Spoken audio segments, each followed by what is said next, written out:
En Job 1, esto lo quiero recalcar, porque no importa lo bueno, justo, santo que seas tú, Dios te va a aprobar. Dios va a aprobar esas cualidades que tú tienes, ¿no es cierto? Entonces en Job 1:1 dice: hubo en tierra de Uz un varón llamado Job, y era este hombre perfecto y recto, temeroso de Dios y apartado de mal. O sea, las tenía todas. Cualquiera de nosotros podría querer tener esas cualidades, pero a Dios le plació probar a Job. Le plació en la contienda que tenía con Satanás, ¿no es cierto?, comprobar y demostrarle a Satanás que un hombre puede amar a Dios no solo por lo que le pueda dar, sino porque lo ama de verdad, porque ha conocido a Dios, porque sabe que Dios es amor, sabe que Dios es la vida, sabe que Dios es benigno, bueno, que es justo, que es recto, que es santo. Por eso lo amamos. Pero Satanás le decía: no, Él te ama porque tú le das muchas cosas. Y no es así. Por eso quiero recalcar que a los justos Dios los prueba. ¿Cierto? Job justo, y Dios lo probó. En la Biblia también hay castigo y condena. Esa palabra se me había olvidado decírsela. Dios también puede castigar y condenar. ¿Qué ejemplo tenemos? Génesis 19:15. Y al rayar el alba, los ángeles daban prisa a Lot, diciendo: levántate, toma a tu mujer y a tus 2 hijas que se hallan aquí, para que no perezcan en el castigo a la ciudad. Diferente, ¿no es cierto? Es que nos pruebe, ¿no es cierto? Es que nos discipline, que nos amoneste, a un castigo de condena. Nosotros, los hijos de Dios, los verdaderos hijos de Dios, que no sabemos quiénes son, yo no puedo saber, y ustedes no pueden saber si yo soy verdadero hijo. El Señor nomás sabe. Pero todos que estamos aquí tenemos temor de Dios y venimos a adorar a Dios, a servir a Dios, a bendecir a Dios, ¿cierto? Nosotros, existe como un principio, ¿no es cierto? A ver, ¿cómo puede decir? La historia se repite, el ser humano actúa en forma lógica y todos más o menos piensan igual. Por eso los psicólogos pueden tratar a personas, porque tenemos un esquema, todos los seres humanos más o menos parecidos, ¿no es cierto? Entonces les voy a contar que cuando nosotros somos librados del pecado de la muerte y pasamos de ser esclavos del pecado a ser hijos de Dios, libres de esa esclavitud, nos pasa como le pasó al pueblo hebreo al salir de Egipto. Pensaban, tanto como nosotros, que Dios nos daría todo lo que quisiéramos. Cuando nosotros llegamos al Señor, nos llegamos con alegría, con gozo: me perdonó el pecado, ahora sé que existe, ahora sé que es real. Y nos decían: si Dios es por ti, ¿quién contra ti? Y Él te dará abundantemente, y Él acá, y Él allá, ¿no es cierto? Y nosotros esperábamos que eso ocurriera, y ocurría. No digo que no ocurre, ni que esté ocurriendo, ni que ocurrirá. Sí ocurre. Entonces el pueblo judío salió y se encontró, ¿no es cierto?, con el mar y la montaña y los hebreos que los perseguían, pero Dios hizo una obra maravillosa y pudieron pasar el mar rojo, azul, rojo, verde, ¿cuál es? Y pudieron pasar el mar rojo. Y al otro lado, ¿qué pasó? Hicieron gran fiesta, alabanzas, cantaban con pandero, y María, ¿no es cierto?, la hermana de Aarón y Moisés, escribió un himno, un cántico, ¿no es cierto? Estaban todos felices, ¿no es cierto? Rebosaban de felicidad, igual que nosotros cuando se reveló el Señor a nuestras vidas, exactamente igual. Entonces nosotros descubrimos a un Dios todopoderoso que podría darnos todo lo que quisiéramos, que podría despejarnos el camino en esta vida. En el comienzo de nuestra vida cristiana experimentábamos un camino color de rosa, pero con el tiempo hemos visto que en nuestra vida cristiana no hay camino de rosas. No está a nuestra disposición todo lo que queremos, sino que Dios quiere que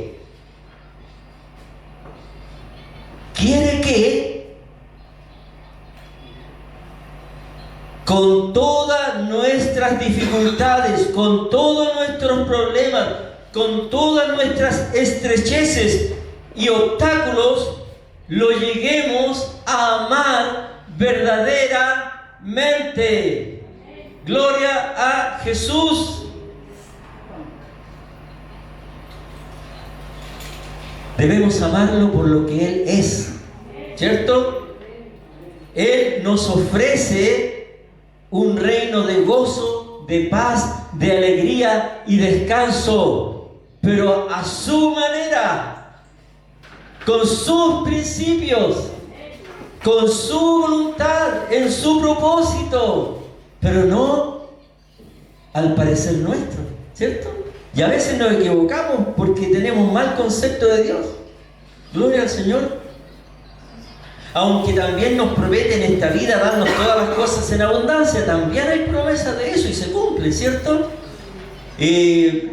Para que las disfrutemos, pero no las que nosotros queremos, pues podrían dañarnos y podríamos llegar a apartarnos de Él. Esto quiere decir que Dios nos da abundantemente conforme a su voluntad, a su propósito, y no lo que yo quiero, porque eso que yo quiero me puede sacar del camino y me puedo perder. Entonces nos da abundantemente. Los ricos de este mundo, a los ricos de este mundo manda que no sean altivos, ni pongan la esperanza en las riquezas, las cuales son inciertas, sino que en el Dios vivo, que nos da todas las cosas en abundancia para que las disfrutemos. ¿Quién podría decir que no tiene una vida abundante? ¿Quién de aquí? Todos nosotros, abundantemente, llenos de su Espíritu Santo, Él morando en mí. Yo estoy lleno, estoy completo, reboso de alegría, tengo abundancia de gozo, de alegría, tengo abundancia de paz, tengo abundancia de gozo. No sé cuántas veces lo repito, pero tengo algo más grande que nadie tiene. Abundancia, pero también tenemos abundancia material, pero la que Él quiere que tengamos y en el tiempo que Él quiere que tengamos, ¿no es cierto? ¿Para qué Dios quiere examinar nuestros corazones? De acuerdo con la Biblia, Dios examina nuestros corazones para probar la fe y ayudarnos o a aprender a depender de Él, para probar nuestra fe y ayudarnos a depender de Él, ¿cierto? ¿Para qué más? Para mostrarnos su poder sustentador. Él nos sustenta. ¿O se sustenta usted a sí misma? No. Todo lo que tenemos, todo lo que hay a nuestro alrededor, Él lo ha añadido. También nos prueba o examina nuestros corazones y nos ayuda a prepararnos para servir o ayudar a otros, ¿no es cierto? Yo tengo un problema serio, grave, casi, pero el Señor me ayudó, me sacó, me levantó y fueron aguas que ya pasaron. Pero le puedo decir a ese que está pasando lo mismo, que al final del camino va a encontrar la bendición de Dios. Entonces nos prepara también para que nosotros ayudemos a otros a creer y confiar en Él. Para purificarnos, también prueba nuestros corazones, examina nuestros corazones para purificarnos, ¿no es cierto? Para que nos demos cuenta que a veces estamos caminando no tan rectamente como Él quisiera. Gloria a Jesús. Y al final, ¿no es cierto?, lo macro, lo más macro, Él nos prueba y nos muestra y nos cómo trabaja en nosotros para que lleguemos a conformarnos a la imagen de Cristo. Así que hay muchas razones por las cuales Dios nos prueba, muchas razones por las cuales nos examina, y Él actúa cuando ve algo en nuestro corazón, actúa, ¿no es cierto? Personajes bíblicos que fueron probados y que son ejemplo para nosotros. Ya dijimos Job, vamos a especificar algunas cosas, pero también José, un adolescente, un cabro súper simpático, ¿no es cierto? Lamentablemente había nacido de la esposa que amaba el papá, ¿cierto? Había nacido ¿de quién? De Raquel. Y los hermanos habían nacido de los otros hermanos, de Lea. Por lo tanto, el papá de José lo amaba más a él, pues si él amaba amaba a Raquel, y era su tesoro, era su chiche, y le tejía, ¿no es cierto?, le confeccionaba, no sé, mantas con hilos de oro, qué sé yo, y lo otro. Claro, se sentían y empezaron a tener envidia. Primera prueba que sufrió José, el desagrado a los hermanos. Lo que cuando uno dice le tenían mal al pobre José y tenía que él aguantarse hasta que no dieron mal los hermanos y lo quisieron matar. De ahí Dios intervino y al final lo vendieron, ¿no es cierto?, a unos mercaderes, y fue a parar a Egipto. Pero también fue probado José en Egipto, ¿no es cierto? Fue probado en la tentación, ¿no es cierto? La esposa de Potifar, una oficial del faraón, se enamoró perdidamente de José. Perdidamente se lo puse yo. Se enamoró perdidamente de José y trató de seducirlo. Oye, José, ven para acá. José rechazó sus requerimientos y fue acusado de intento de violación. Hoy estaría en la cárcel, ¿no es cierto? Con estas leyes que tenemos ahora estaría en la cárcel. De hecho, fue a la cárcel. En ese tiempo como ahora también fue a la cárcel porque lo calumniaron, ¿no es cierto?, la esposa del gran general Potifar, y lo metieron a la cárcel. Pero no contento con eso, siguieron las pruebas de José, ¿no es cierto? José en la cárcel empezó a tener esa gracia del Señor y a manifestar dones sobrenaturales, y podía discernir lo que los demás soñaban, y tenía palabras de sabiduría y le explicaba los sueños, ¿no es cierto? Y vino el copero, el panadero, ¿qué más? Y resulta que les dijo los sueños, qué significaban.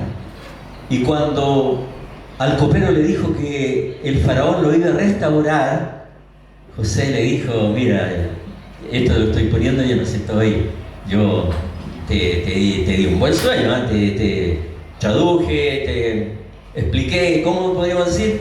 Te interpreté un buen sueño, o sea que el faraón te iba a restituir y que ibas a volver a ser y a estar ahí en la mesa del faraón sirviéndole. ¿Te podrías acordar de mí cuando estés ahí con el faraón? El copero nunca más se acordó de José, ¿no es cierto? Sufrió de deslealtad. Y toda la vida de José, ¿no es cierto?, después Dios lo probó cuando miraron a su hermano y vio Dios si había rencor en él. Y todo lo contrario, había mucho amor de José, los había perdonado profundamente y se gozaba de que ellos estuvieran ahí. Gloria a Jesús.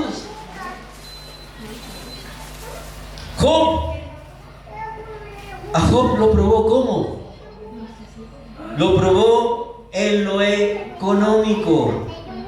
Le quitó todo lo que tenía, y tenía harto, ¿no es cierto? Tenía caballos, tenía ovejas, ¿qué más tenía? Terrenos, fundos, etcétera, etcétera, etcétera. Tenía muchas cosas, pero también lo probó con la salud.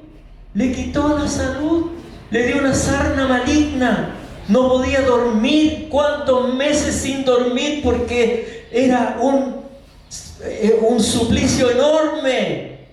¿no es cierto? Tenía una sarna maligna que se lo estaba comiendo vivo. Uno le pica un zancudo, está una semana rascándose y le queda un poroto rojo de este volado, ¿cierto? Imagínese él todo su cuerpo en una picazón terrible, ¿no es cierto? Y se rascaba día y noche, meses de meses de meses. ¿Cómo lo probó? Lo probó en su relación familiar. La esposa, ¿sabe qué más? La esposa quedó hasta aquí con que él permaneciera fiel a Dios. Anda, maldice a Dios y muérete, le alcanzó a decir la esposa. No sé si la esposa no se supo más de ella después. Entonces también lo probó en la familia. Aparte de que ya había perdido a todos los hijos. ¿Quién podía decir, Señor, fue demasiada la prueba de Job?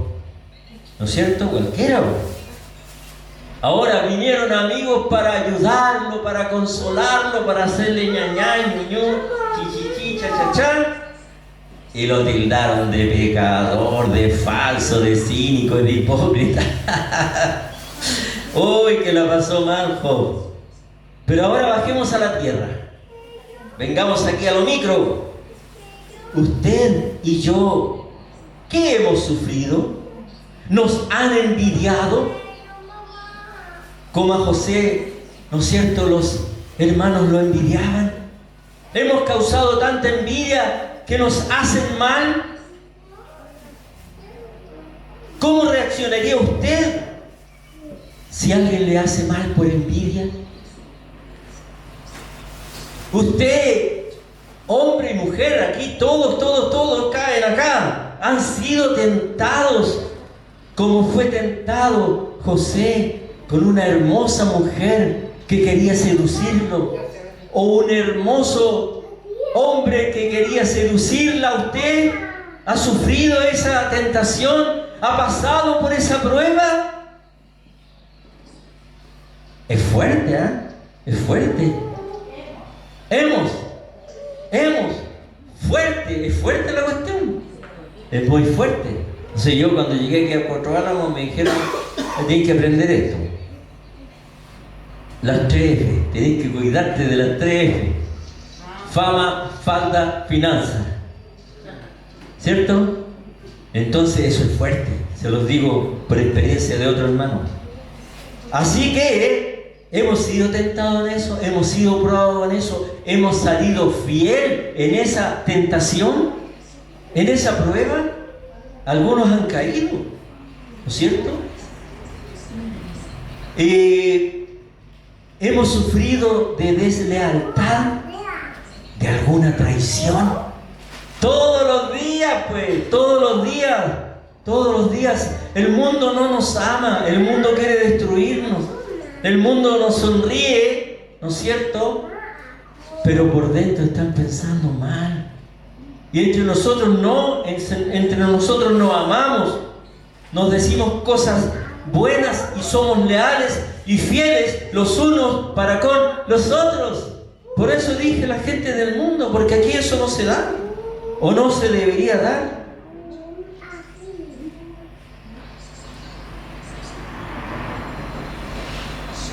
A pesar de las circunstancias que vivió José, Dios permaneció con José y lo bendijo. Porque José, escuchen esto, siempre tuvo la certeza en su corazón que las pruebas serían para él una gran bendición. Que resultarían las pruebas que él sufrió en una gran bendición. ¿Y usted piensa lo mismo? Cuando está pasando pruebas difíciles, piensa que esa prueba difícil va a terminar en una gran bendición. Eso es lo que Dios quiere, que usted sepa que va a terminar esa prueba en una gran bendición. ¿Cómo terminó José? Siendo el número 2 de Egipto, teniendo todo para él, riquezas, terrenos, ¿no es cierto? ¿Qué más alto podía llegar si estaba el faraón en el número 1? pudo atraer a su familia, pudo establecer a su familia. De hecho, el plan de Dios era que esa familia se estableciera ahí para formar un gran pueblo. ¿No es cierto? Que es el pueblo judío que está peleando ahora con los extremistas. ¿No es cierto? Un gran pueblo. Gloria al Señor. Pero lo tuvo que hacer pasar por prueba. Tuvo que probar su corazón. ¿Usted quiere ser bendecido?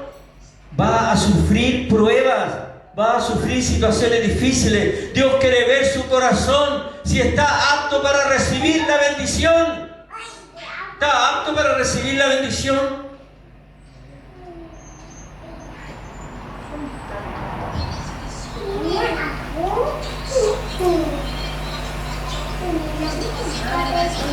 Como leímos en el principio del versículo del comienzo, el pueblo hebreo salió, ¿no es cierto? Como dijimos, fue un gran milagro, salieron, ¿no es cierto?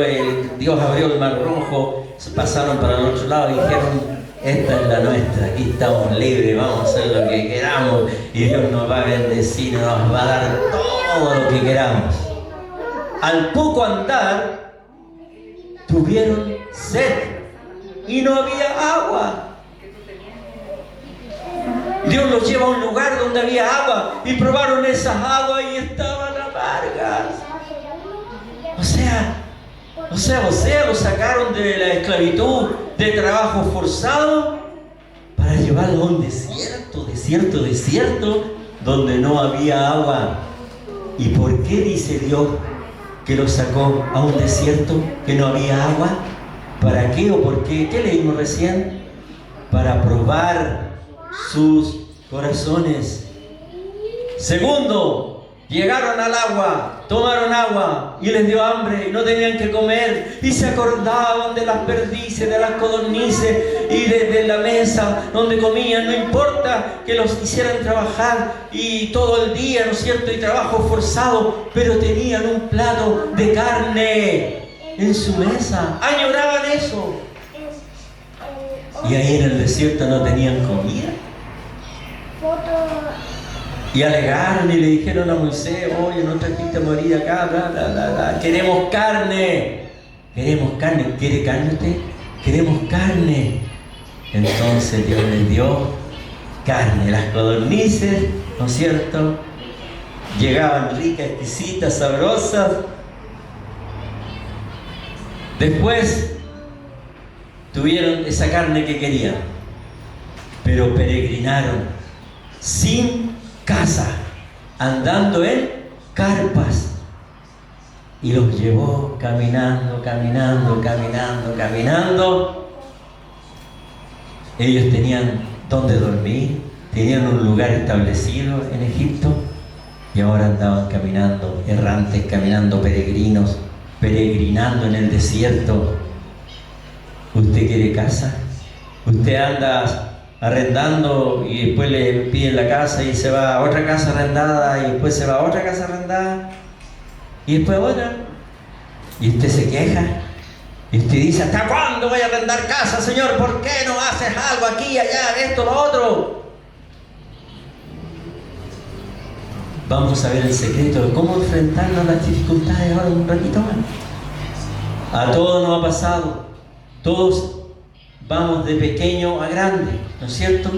Somos discípulos pequeños y Dios nos hace crecer, nos da crecimiento poco a poco. Después nos cae la teja que ya no importa dónde viva, yo tengo un hogar en el cielo, tengo un hogar ahí que me espera, algo maravilloso, el paraíso de Dios me está esperando. Ya esto no es tan importante, no es tan decidor, no es tan, ya vas a segundo plano.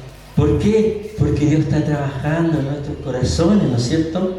Pero algunos se aferran, yo quiero una casa, se desviven, trabajan con exceso de trabajo, horas extra, y al final no tienen la casa. En vez de, se los voy a dejar punto suspensivo. Ahora, la gran pregunta.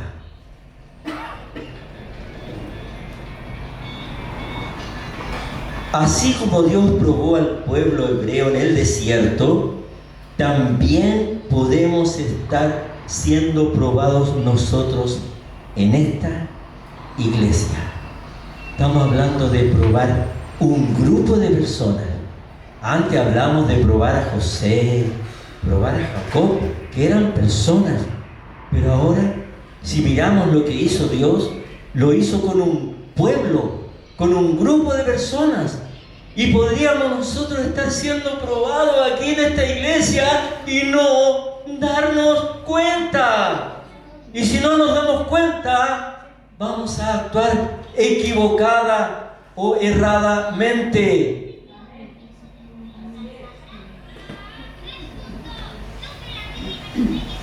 Dios quiere saber si somos leales, somos obedientes, si lo amamos, a pesar de lo que nos pueda estar pasando en la iglesia, a pesar de la injusticia que según yo puedo estar pasando, a pesar de los desprecios que puedo estar sufriendo, a pesar de las indiferencias de las cuales me doy cuenta, a pesar de las críticas que recibo, de las humillaciones y todo ese tipo de cosas.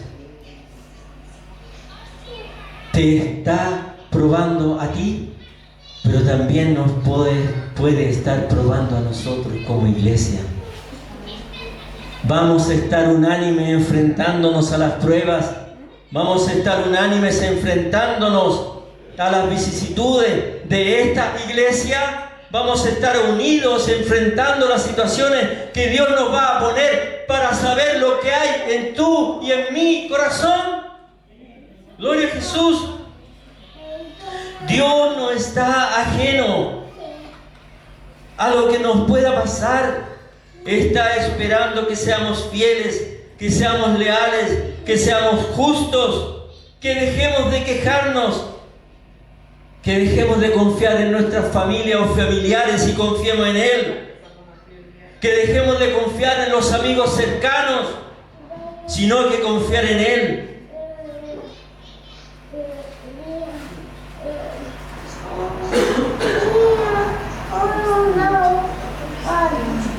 Dios quiere que podamos confiar en Él con gozo y alegría por la obra que Dios hizo por nosotros en Cristo Jesús. Y hablando de Cristo Jesús, el dador de la vida, el que la creó a usted y a mí, y el que nos sustenta, Jesús se enfrentaba a la cruz. Y en la carta a los Hebreos se describe lo que hizo Él para enfrentar esta gran prueba. ¿Cómo debemos enfrentar las pruebas personales y grupales? De esta manera. Jesús tenía que enfrentarse a la cruz. Jesús tenía que enfrentarse al tremendo quebranto, a los tremendos padecimientos de la muerte, crucificándolo, porque venía la crucifixión de Él, ¿no es cierto? El cual fue crucificado, el justo por los injustos, como se describe en Hebreos. Y ahora, ¿cómo se enfrentó el Señor a este gran problema, a esta gran situación? ¿Cómo se enfrentó? Hebreos 5, del 7 al 10. Y Cristo, en los días de su carne, ofreciendo ruegos y súplicas con gran clamor y lágrima a aquel que podía librarlo de la muerte, fue oído a causa de su temor reverente, y aunque era hijo, por lo que padeció, aprendió la obediencia, y habiendo sido perfeccionado, vino a ser autor de eterna salvación para todos los que le obedecen. Gloria a Jesús. ¿Cómo debemos enfrentar nosotros las pruebas en las cuales estamos? Las personales y las grupales. Debemos ser como Jesús, ofreciendo ruegos, ofreciendo súplicas con gran clamor y lágrima a aquel que puede defendernos, ¿no es cierto? Entonces, es una forma que Dios nos da para poder pasar los momentos difíciles que vivimos. ¿Cuál es una actitud madura delante de Dios cuando estemos en dificultades personales o grupales? Examíname, oh Dios, sondea mi corazón, ponme a prueba, sondea mis pensamientos, fíjate si voy por mal camino, y guíame por el camino eterno. Sabemos que el corazón es engañoso y que le echamos la culpa a los demás de lo que nos pasa, que no queremos asumir nuestra propia responsabilidad, sino que el otro tiene la culpa, el otro me ofendió, el otro me hizo esto, el otro me está haciendo aquello, ¿no es cierto? Debemos echar mano de su palabra, de su poder, de su gracia, por el Espíritu Santo, para que cuando nos pruebe el corazón el Señor, salgamos airosos al honrar su nombre. Dios no deja nada al azar, lo hace todo para bien de nosotros, sea que parezca bueno o parezca malo, lo hace para el bien de nosotros. ¿Creen eso? Si te estás enfrentando a tu cruz, si te viene un problema serio, si estás en una situación difícil, muy difícil, entonces la solución es la solución de Cristo. Vuélvete a Jesús en oración, en clamor, en lágrimas, porque Él a su debido tiempo te sacará a lugares espaciosos. En ese tiempo, cuando Dios termine esa prueba, mirarás para atrás y van a ser como aguas que pasaron y se fueron. Y vas a amar a Dios desinteresadamente. Y vamos a unirnos cada día, porque Dios nos está dando crecimiento y madurez. Que toda situación difícil nos redunde para bien, nos redunde para crecer, redunde para madurar, redunde para que veamos cuánto Dios nos ama y que por ese amor que nos tiene, permanezcamos unidos en amor. Sin irnos al mundo como uno que se fue al mundo, no excepto Demas o Demetrio, que dejó la iglesia y se fue al mundo. Ninguno de nosotros somos Demetrio. Así que gloria al Señor.